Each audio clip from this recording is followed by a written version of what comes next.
टाटा, बिरला, अंबानी, आज इन्हें तो हम सब लोग बहुत अच्छे से जानते हैं, इनके प्रोडक्ट यूज भी करते हैं। लेकिन आज से सालों पहले जब इन्होंने अपनी कंपनी को स्टार्ट किया था तो इन्हें कोई नहीं जानता था। उस टाइम इनकी कंपनी बस एक नाम से जानी जाती थी, दैट इज स्टार्टअप। लेकिन आज इन्हीं स्टार्टअप ने ना ही कुछ कर दिखाया बल्कि दुनिया में अपनी एक अलग पहचान भी बना ली है। आपको बता दें कि WIONA के रिपोर्ट के माने तो जहां 2014 में इंडिया में बस 350 स्टार्टअप्स थे, वहीं 2023 में ये बढ़ के 90,000 प्लस हो गई है, जिसमें से 111 यूनिकॉर्न स्टार्टअप है। यूनिकॉर्न स्टार्टअप उसे कहा जाता है जो कंपनी $1 बिलियन से बड़ी हो जाती है। इसी के साथ इंडिया वर्ल्ड में थर्ड लार्जेस्ट स्टार्टअप इकोसिस्टम है। इसी के साथ आपको बता दें कि इंडिया में कोई भी स्टार्टअप हो उसमें एक चीज आपको कॉमन मिल ही जाएगी और वो है बिहारी लेबर। बिहार के लोगों के बारे में कहा जाता है कि ये बहुत ही ज्यादा मेहनती होते हैं, इसीलिए बहुत सारी कंपनी बिहारी लेबर को काम पे रखती हैं, चाहे वो कितनी भी बड़ी कंपनी हो। यहाँ तक कि बिहार के लेबर न सिर्फ इंडिया में बड़ी बड़ी कंपनी में काम करते हैं बल्कि इंडिया के बाहर भी, वर्ल्ड में भी बिहारी लेबर बहुत सारी बड़ी बड़ी कंपनी में काम करते हैं। लेकिन वो कहते हैं ना, खरबूजा को देख के ही खरबूजा रंग बदलता है। जी हाँ, हमारे बिहारी भाई भी कम नहीं है। इन्होंने ऐसा स्टार्टअप बना दिया जिसे देख के दुनिया की होश उड़ गई। क्या आपको पता है कि बिहार में टोटल 2000 प्लस स्टार्टअप रजिस्टर हैं, जिसमें से 902 सिर्फ पटना में है। हो सकता है कि कभी ना कभी आपने भी इन कंपनी का नाम सुना हो, इनके प्रोडक्ट भी यूज किए हो। आपको डे टू डे लाइफ में कभी ना कभी इन कंपनी से पाला तो जरूर पड़ा होगा, लेकिन आपको पता नहीं होगा कि ये कंपनी हमारे बिहार की ही है। तो आपका ज्यादा टाइम वेस्ट ना करते हुए शुरू करते हैं today's video title case study on Bihar startup. Patna से एक बड़ी खबर आपको बता दें, दुनिया भर के निवेशकों को आकर्षित करने की कोशिश की जा रही है। बिहार में तेजी से स्टार्टअप का कारोबार बढ़ रहा है। हम लोग राज्य सरकार की तरफ से आपको सहयोग करेंगे।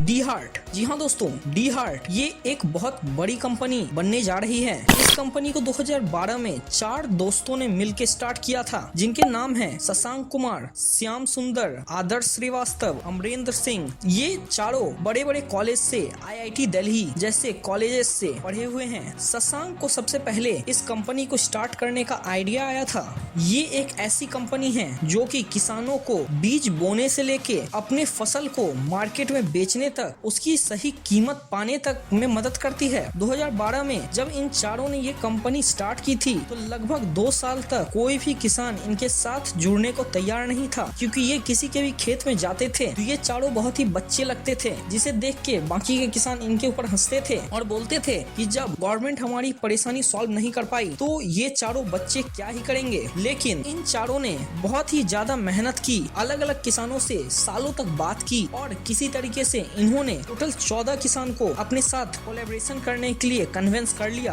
2 साल तक मार्केट में डाटा कलेक्ट करने के बाद जब ये लोग वो 14 किसान के पास पहुंचे तो उन लोगों ने इन्हें अपनी जमीन का बस थोड़ा सा हिस्सा दिया और कहा कि आप पहले इस जमीन पे हमें अच्छे परिणाम दिखाइए, उसके बाद हम लोग बताएंगे आपको कि आपके साथ हमें आगे कोलैबोरेट करना है या नहीं करना है। इन चारों ने इस जमीन पर दिन रात एक कर दिया, क्योंकि वो जानते थे कि यहीं से उनका करियर या तो बन सकता है या बिगड़ सकता है। और दिन रात मेहनत करने के बाद इन्होंने इतना अच्छा रिजल्ट निकाल के दिया कि वहाँ के सारे किसान के होश उड़ गए, क्योंकि ये जो काम कर रहे थे उसमें ये लोग टेक्नोलॉजी की हेल्प ले रहे थे, जिस कारण से इनका काम बहुत ही अच्छा होता था और टाइम पे होता था। स्टार्टिंग के 5 साल तो ये कंपनी बहुत ही लॉस में रहेगी, क्योंकि ये कंपनी जो भी अर्न करती थी वो किसानों के पीछे ही खर्च कर देती थी। लेकिन अभी इन्हीं कंपनी की वैल्यू $800 मिलियन है और जल्द ही ये कंपनी यूनिकॉर्न भी बन जाएगी। हालांकि अभी तक वर्ल्ड में एक भी एग्रीटेक कंपनी यूनिकॉर्न नहीं है। डी हार्ट के साथ आज लगभग 18 लाख से ज्यादा किसान जुड़े हुए हैं। डी हार्ट इन किसानों को सॉइल के बारे में बताता है, इसके अलावा सैटेलाइट के थ्रू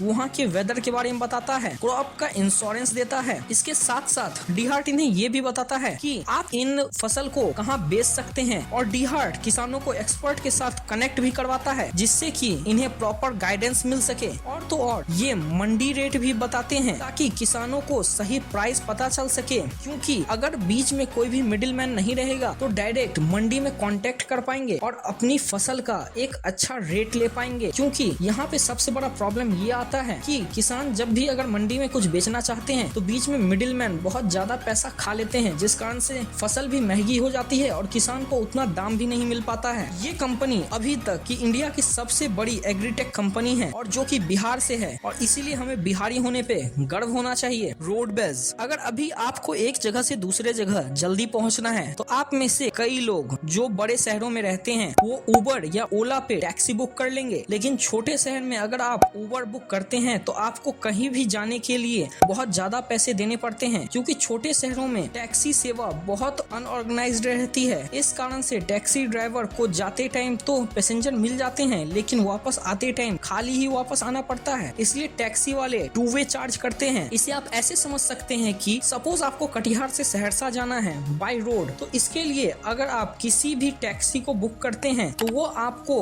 टू वे भाड़ा लेगा, भले ही आप वन वे ही जाओ। इसी समस्या को दूर करने के लिए सहरसा के दिलखुश कुमार और सिद्धार्थ शंकर झा ने स्टार्ट किया रोडवेज। रोडवेज एक मोबाइल एप्लीकेशन है जिसमें यात्री अपना डेस्टिनेशन डालते हैं और ड्राइवर अपना रूट डालते हैं, और रोडवेज ऐसे टैक्सी ड्राइवर से यात्री को कनेक्ट करता है जो टैक्सी खाली रूट पे जा रही हो। इससे टैक्सी ड्राइवर के 10,000 से 15,000 तक एक्स्ट्रा इनकम हो जाती है और यात्री के 1500 से 2,000 तक बच जाता है। जहां ओला उबर इतने ज्यादा चार्ज करते हैं, वहीं रोडवेज बहुत ही कम चार्ज करती है। रोडवेज के फाउंडर शार्क टैंक सीजन 3 में भी गए थे, जिसके बाद रितेश और विनीता ने इन्हें 4 करोड़ की वैल्यूएशन पे 20 लाख रुपए दिए और 30 लाख डेप्ट दिया एट 12% इंटरेस्ट। रोडवेज ये कमिटमेंट भी करती है कि अगर आपने इनके ऐप से टैक्सी बुक की और किसी कारण से टैक्सी लेट आ रही है और आपका अगर फ्लाइट छूट जाता है तो ये नेक्स्ट फ्लाइट की टिकट आपको रोडवेज की कंपनी करा के देगी। बिहार के सहरसा जैसे शहर से इतनी बड़ी स्टार्टअप करना हमारे बिहार के लिए बहुत बड़ी बात है। आपको ये भी बता दें कि दिलखुश कुमार जो कि रोडवेज के फाउंडर हैं, उन्होंने खुद बहुत सालों तक टैक्सी चलाई है। इसके बाद इन्हें रोडवेज का आइडिया आया और ग्राफिक डिजाइनिंग और ऐप डिजाइनिंग इन्होंने यूट्यूब से सीखा है। ये हमें बताते हैं कि हम लोग कम संसाधन के साथ भी एक अच्छा स्टार्टअप कर सकते हैं। इन्होंने एक बहुत बड़ी कंपनी बनाई और बिहार का नाम रोशन किया। झाजी अचार तो आप सभी लोग जानते ही होंगे, जो बिहार के हर थाली की एक बहुत ही कॉमन डिश है। अचार हम सभी ने अपनी लाइफ में कभी ना कभी तो खाया ही होगा, लेकिन आपने कभी सोचा था जो अचार हमारे नानी दादी के जमाने से बनाया जा रहा है, बिहार की औरतें ये अचार घर पे भी बनाती है, लेकिन इसे आप स्टार्टअप के फॉर्म में बदल सकते हैं। ऐसा आप में से कई सारे लोगों ने नहीं सोचा होगा, लेकिन बिहार के छोटे से शहर दरभंगा की रहने वाली कल्पना झा और उमा झा, जिनकी एज 50+ है, उन लोगों ने इस अचार को एक बिजनेस मॉडल की तरह देखा। इन ननद भाभी की जोड़ी ने जून 2021 में स्टार्ट कर दी अपनी एक कंपनी झाजी, जिसमें ये लोग अलग अलग फ्लेवर के अचार जो कि बिहार में खाए जाते हैं, इनको ग्लोबली एक्सपेंड करने की सोची और अभी इनके अचार 2500+ कस्टमर तक पहुंचते हैं। इनके अचार केमिकल लेस होते हैं, आर्टिफिशियल कलर लेस होते हैं। ये लोग शार्क टैंक सीजन 1 में गई थी, जहाँ पे इन लोगों ने पिच रखी थी, लेकिन इन लोगों को ऑफर नहीं दिया गया। लेकिन उसके कुछ ही टाइम बाद विनीता और नविता दरभंगा इनके घर पे पहुंच गई और इन्होंने इन्हें एक बहुत ही बड़ा चेक दिया जो कि 85 लाख का था फॉर 8.45% इक्विटी